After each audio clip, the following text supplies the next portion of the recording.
1. This was years ago, when I worked at Home Depot as a lumber and building materials associate. My family always had a big dinner on the anniversary of my grandparents' marriage. I was hired in April, and I made sure everyone knew months, weeks, and days in advance. I always got the "You got the day off, don't worry" from our department head, John. Guy's named John. John was known for not honoring days off. Even with HR, he would push for anyone that asked for a specific day off not to be approved. He was also a lazy asshole who always walked around with a clipboard and said he was busy with Home Depot classes or flirting with the cashiers. If you ever got a shift where it's just yourself and him, be prepared to do all the work yourself with the customers. Weekends were the worst because we would get DIY people in who required a lot of your time, and John would always disappear or attend the kids' workshops when he didn't have to be there.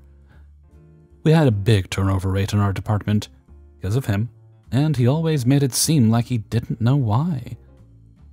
2 weeks before my grandparents' party, and the next week's schedule comes out, and I'm scheduled for the Friday I asked off, and I'm closing with fucking John, and opening with him just the next day.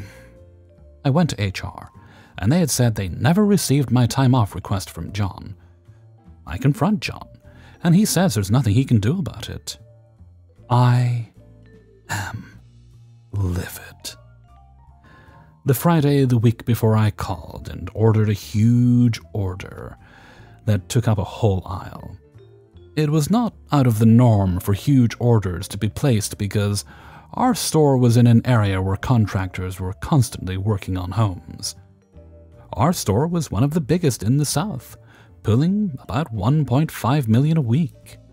Hell, I even helped pull some of the items. Comes the Friday of the party, and I come in wearing what I was going to wear to the party. It is Home Depot policy to hold items for 7 days and then restock. Our store manager was very strict with this policy. I see John and he's all, "Hey man, looks like we have to restock all this before it closes. Oh, and also I have to leave when the store closes instead of midnight." "Okay, I got you," assuring him. As usual, he's just getting lost and not doing anything, and keeps asking me not to forget the order. I had to be at my grandparents' at 9, so at 8, I see him start pulling up a little of the order. "Hey man, good luck." "What do you mean?" "I got to go, but you're scheduled to midnight." "You should have let me have the day off." I just left my apron on the cart and walked out. The next day, everyone that worked in the department was calling, saying John was asking them to come in. They knew how big the order was and didn't even bother answering him. 2. This took place about 25 years ago and is still one of my favorite stories. I worked at a small print company as a customer service rep. There was one other girl that did the same job as me, but supported other salespeople, and one girl whose main job was receptionist, but she also supported one salesperson. Things started to get bad with management. They were rarely there, but started telling us if we weren't on time, they were going to dock us a day's pay. Not legal, obviously. And would monitor our time clock. We were all paid hourly and had to punch in and out with the time clock. Our start time was the same, 8 a.m. I believe, and on occasion, because of traffic, we may be a few minutes late, but nothing crazy. We always got our jobs done and our clients were happy. We never had any complaints from our salespeople either. One day, the other customer service rep was a few minutes late. She got called into her boss's office, 2 hours later when he showed up, and asked to sign a sheet of paper saying she acknowledged that she'd be docked a day's pay. She said, "Absolutely not, that's not legal, I'm not signing anything." Luckily it was her rather than me, as I was a bit more green in the job force and don't always stand up for myself when I should. I was a little more meek and fearful. Other small things started to make our lives miserable there. The other CSR and me were made to share an office. This was not inherently bad in itself unless we needed to be on the phone with a client when it could be distracting. but it was right outside the main bathroom, and it would smell like crap constantly. We were told we needed to answer phones whenever the receptionist was away from her desk, which we were happy to do as she was our friend, and we didn't mind helping, but it was just one more thing added to our already busy responsibilities and could interfere with that job. So the three of us hatched a plan to quit on the same day. We were all miserable and were sick of being treated the way they treated us, and worried about getting in trouble for the littlest things. As the day approached, the other two girls kept saying they didn't think I would go through with it. If there's one thing I don't like being called is a chicken. So that Friday I marched into my boss's office with my letter of resignation. After realizing both of the other girls had called in sick or late, they both heard from me that I had put in my notice, so they came in after lunch. One turned in hers to her boss at the end of the day, and the other left it on her boss's desk before she left for the day. Come Monday morning, lots of calls over the intercom and meetings about this. I was called in and asked if I would consider staying to help them in the transition. I politely declined, as I told them I was taking my career in another direction. They didn't ask of the other girls, who were pissed about that. Especially because they had been there much longer than me. They assumed they had both quit just because I did. So in effect, I had a little petty revenge on both of them and the bosses in the end, as I was able to quit before them after they said they didn't think I had the guts to do it. 3. I worked for a university police department. The university requires employees to purchase a parking pass decal to park on campus. The police department is set a little bit off the main campus, and we got away for years without needing to buy parking passes. One year, our police administration decided that we would no longer be exempt and had the parking services office pull up a decal required sign for our lot. They told us we must have decals to park there or we would be ticketed. Another officer and myself decided to start parking on the public street next to the department, which allowed us to avoid buying parking passes. This did not sit well with the department, and we both ended up in the chief's office for a meeting. The chief told us, "I'm not telling you you won't be eligible for promotion, but when we're looking for people to promote to sergeant, we need team players." He made it clear that he did not like that we were not purchasing parking passes, even though we were complying with the policy and not parking on campus without a pass. The malicious compliance. We had a sergeant who loved to go out of his way to find things that others were doing wrong. He would nitpick the smallest things, trying to get one over on people. I loved reading and would read policies and stuff in my free time, so I was well versed on how to use them to my advantage. I came up with a plan to get one over on the department using Sergeant Nitpick. On a week I knew Sergeant Nitpick would see, I went to the parking office and purchased a temporary parking pass. The normal decals would be placed on the rear window, while the temporary pass is a hang tag that goes on the rear view mirror. The campus parking policy stated that if you did not have a decal as an employee, you could purchase a temporary pass once per year for up to 2 weeks at $4 per day. I purchased a temporary pass for 1 week, Monday to Friday, which was the best $20 I've spent. I worked night shift and Sergeant Nitpick worked day shift at the time. On Monday night, I parked in the lot with my new temporary decal, knowing that Sergeant Nitpick would see my car in the lot Tuesday morning. When I came into work Tuesday night, I expected to get called into my sergeant's office and spoken to. It didn't happen. By the end of my shift on Tuesday, I began to wonder if my plan failed. On Wednesday, though, it happened. I get called into my sergeant's office, and he has an email from the captain. The captain stated that someone had noticed that I was parking in the lot without a decal, and I needed to get a decal if I was going to park in the lot. He also intimated that they noticed a hang tag and suggested that I had somehow gotten it nefariously. I had the biggest grin on my face and my sergeant looked very confused. I explained the parking policy, that I had paid $20 for the temporary pass, that it was good through Friday, and I would stop parking in the lot after it expired. He started laughing and said he would take care of it. The next morning when I saw Sergeant Nitpick, I said good morning as I usually do. He would not speak to me. He did not end up speaking to me for about 2 weeks. I'm guessing he got an earful from the captain for the embarrassment he caused. Treat people better. 4. The setup. I work in escape rooms. It's not a difficult job by any means. I spend most of my time sitting in an office and giving occasional clues to teams. But the hours I work can be a bit all over the place. They're often dependent on bookings, and I often only get the rota a few days in advance, so making plans can be tricky. But I have one day where the evening is empty, and I make plans for dinner with my lovely partner. Amazing. I clock out, get my jacket on, and the phone rings. Fuck it, I think. It'll only take a moment, and I answer the phone. There's a male voice on the other end, and laughter in the background. I can guess they're out, maybe in a pub somewhere, and he asks about booking an escape room for a bachelor party. Okay, that only takes a few minutes to sort. I ask for his name, email, how many people it'll be for, when it should be booked. I pretty quickly realize this is probably a prank call. There's a group of men laughing after everything he says. He keeps asking me to repeat questions, and he starts making increasingly ridiculous requests. Can we redecorate the room? Can I bring my guinea pig? Can we bring extra people for free? I don't want to give him the satisfaction of a reaction, so I just hang up. I sent out a message on the work group chat explaining what happened and noting the number. And I get a message from someone working the other site in town. I was just about to send a message. They prank called us 20 minutes ago. Got all the way to payment, and then they hung up. I check the bus times, and wouldn't you know it, I've missed my bus. Next one isn't for an hour. Thanks to this asshole, I've got an extra unpaid hour to sit in this little office. And I'm going to be late for dinner with my partner. The revenge. So I'm sitting and seething, thinking about how my evening plans have been spoiled by this dick, who is going to face absolutely no repercussions.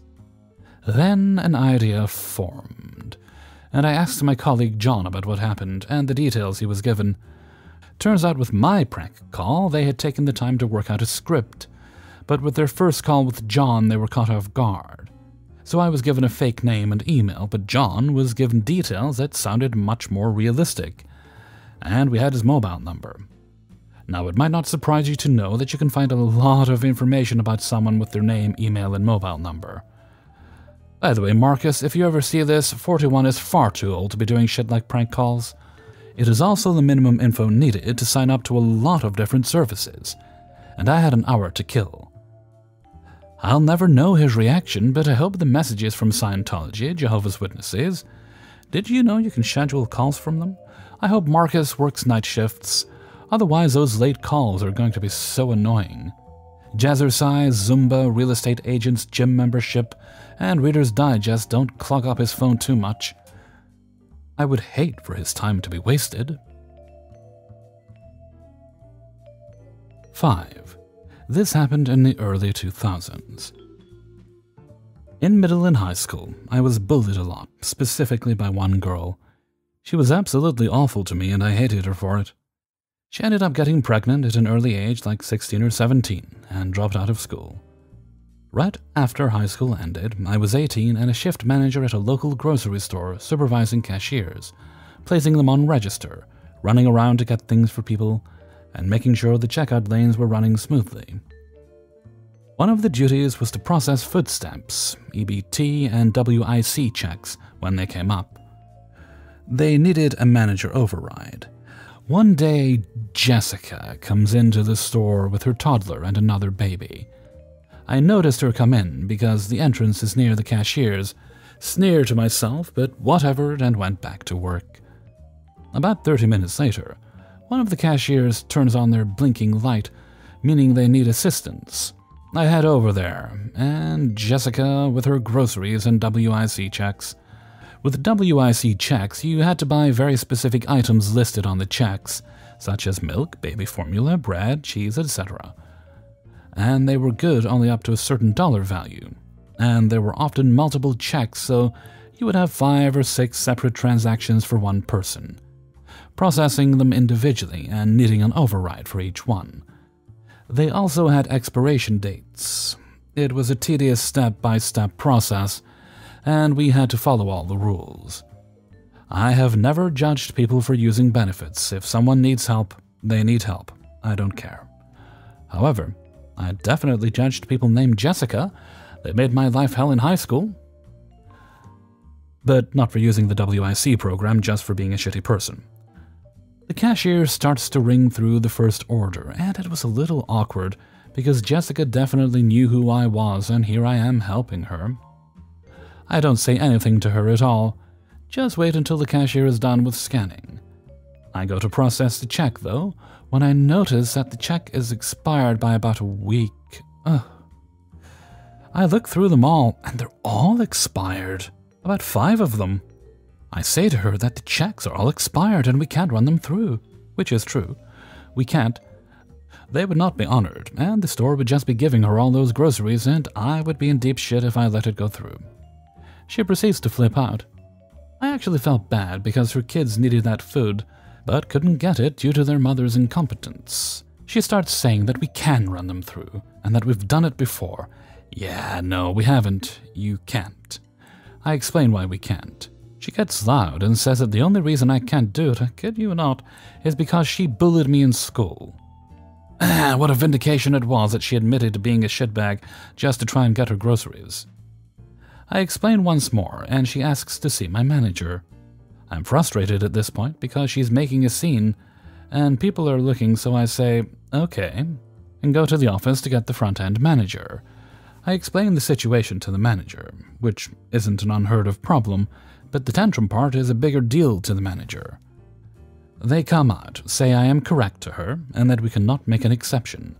She continues to be loud and blaming me for not running the checks through, so my manager says, "It's time for you to go," yelling the entire way out of the store without her groceries. I just started to load up her cart and prepare it for restocking. I felt bad for the kids, and I don't wish that upon people that need food. However, I will cherish the amount that an absolute shit person fucked up, admitting to being that way to try and get her groceries recanted and then blamed me for her ineptitude, and had to eat it for being so scummy and late with her checks. She did it to herself, and I feel no remorse for her whatsoever. Jessica, if you're reading this, fuck you.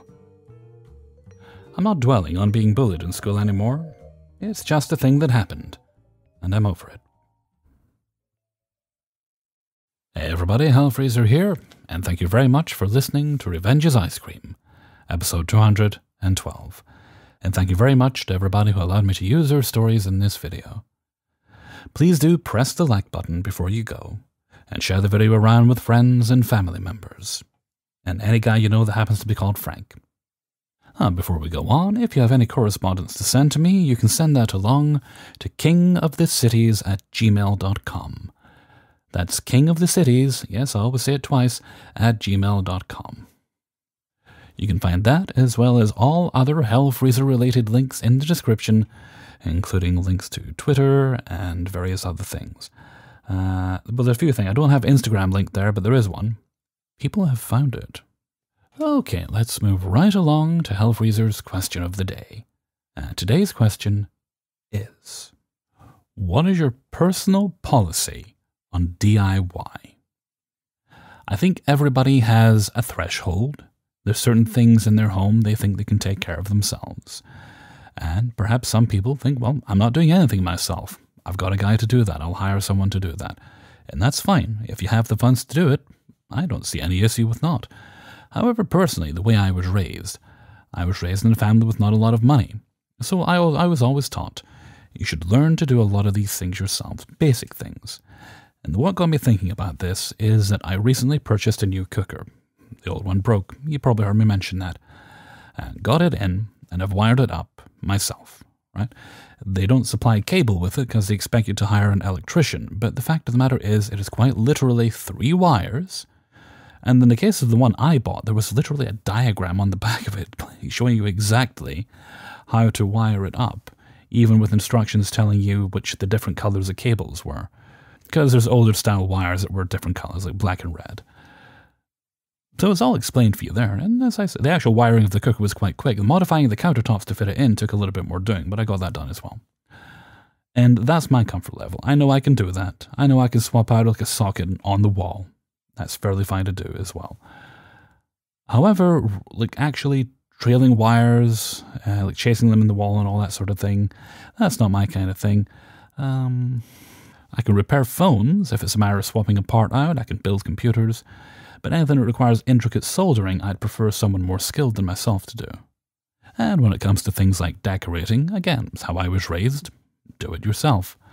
But that's my comfort level. That's just the way my parents taught me. And it stuck with me through all my life. I mean, I'm in my 40s now, and it's still with me. So what's yours? Do you have a preference? Do you like to do as much as you can? Or would you rather just get somebody in? Please do pop your answers in a comment below. Thank you kindly. And with that, I'm going to head off for now. So until next time, thank you very much for listening, and take very good care of yourself.